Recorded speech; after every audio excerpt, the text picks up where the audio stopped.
So when playing with keys, especially if you want big, lush, harmonically rich chords, you have to use some sort of layering. So let's see how I did it in this case.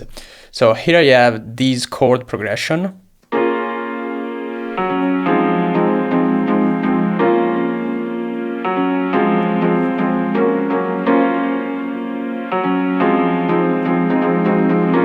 So there are many things going on. So even if it sounds simple, here we have this key.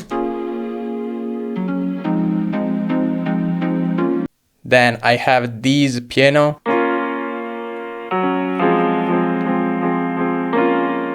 And just in case you're interested, the key sound is Key Fireflies by Search Sounds. Then I have the piano, which is from Cymatics. And then I have this other piano, which is from Omnisphere. And then we have all these reverses. So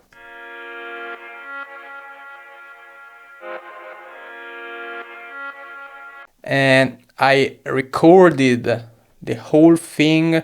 I recorded the whole note I wanted to reverse into, and just use the phrase, flatten, and reverse them.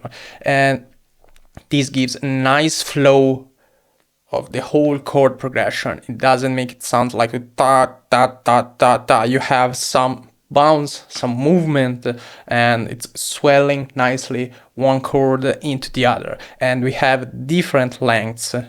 So we have this one, then this one, then this one. So I'm just filling the gaps and giving it more flow. Then there's the piano bass. So it's this one.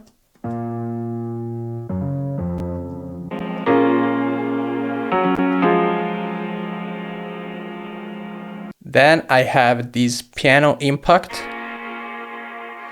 So I basically recorded the first chord and ran it into an RC24, this sort of EQing. I just want the first chord to be really lush, especially in this section, not in the intro, in the breakdown, and like swelling into the build. And then I have, this is not really part of the piano, but it plays along with those. So we have the pad 1 and pad 2. And they are like making the piano richer.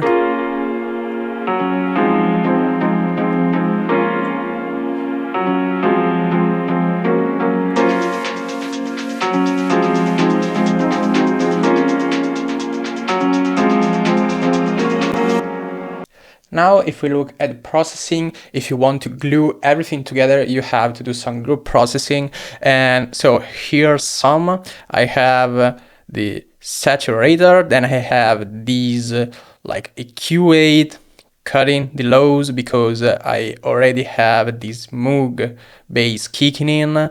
Then there's some like exciter, a limiter, a suit 2 for some resonances. I'm taming the transients with the transit shaper, a bit of delay.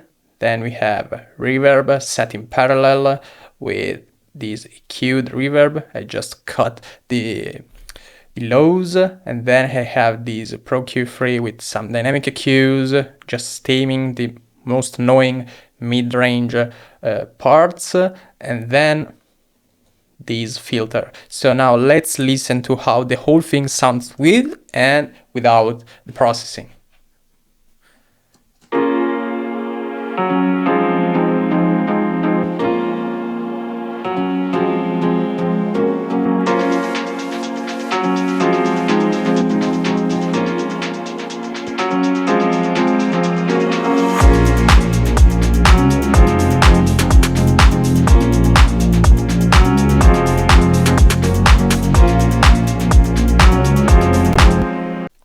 So there's like a difference in volume.